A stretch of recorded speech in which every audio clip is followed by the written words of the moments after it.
burial place has been broken time and time again, looking for what? Looking for goodies. And I'll talk about the goodies later on. More stuff that sort of indicates a shared identity amongst the people in this area are aspects, other aspects of the network, objects like these strange looking things here, these strange structures. We know, and again, we know about them today. We can go and see them. We can go and see the same exact ones that Lumholtz was visiting in times gone by. And they're granaries. And these granaries, places to store maize, are found throughout the Sierra, found throughout the cultures that do this sort of thing. And actually, they're found in many far-flung areas of Mexico. But what I wanted to say is they're not only found an object that links together the cultures of the Sierra in this period of time before the coming of the Spaniards, but they also there's continuity with contemporary times. There's, in other words, distribution of the feature across a wide area. Well, actually, what I'm trying to emphasize is across a limited area, which is sort of belied by the fact that it's found elsewhere, but also that it's found continuing in time to the present. But there's lots of things like that. If you travel in the Sierra today, or if you're like Lumholtz, you travel in the Sierra in the past, people were doing things quite similarly to what they do today. And we can see that they were living in these caves. So there's another element of cultural continuity in terms of very general characteristics, such as modes of residential occupation, the penning of animals inside these caves today, because mostly we have herding groups living in this area. This is actually when Lumholtz got a little bit further to the south amongst the Tarahumara, or the Raramuri people, and that style of having houses elsewhere and having caves where people do things kind of for part of the year. Think of it as a hunting camp. In this case, it's a pastoralist special purpose camp. Is also a very common thing in this part of the world. So the people who lived in Cave Valley, the people who were interred there, and perhaps the mummies themselves, not only share a lot of characteristics with the people living there today in a very wide sense of southwestern Mexico, they also share a lot of similarities with people who continue living there today. I'm quite aware of this style of living because several colleagues of mine have gone to study Tarahumara use of residential caves within the last 10 or so years. So it's still up to date. Then, of course, I did mention the goodies. And the goodies are the things that were interred with the dead. What you find in most archaeological collections in museums are mortuary artifacts. I doubt that comes as much of a surprise, because those are usually the best preserved things.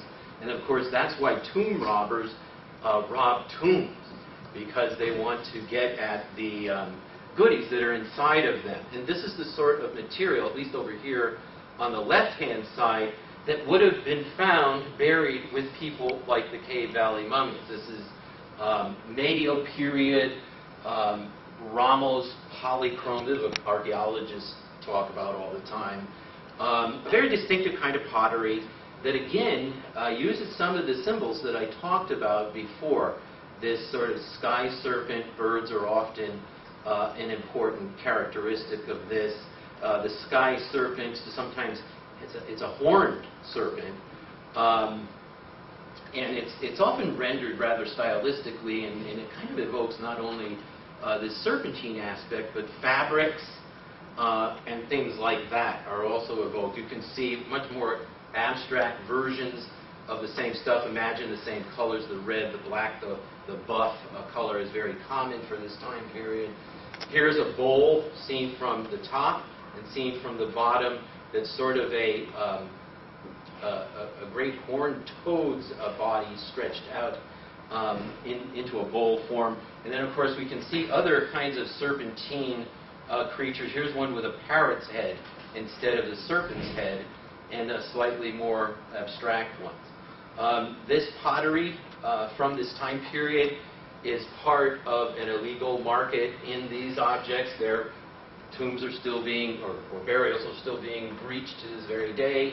These things are taken to places like New York and Paris and Houston to be sold for many thousands of dollars.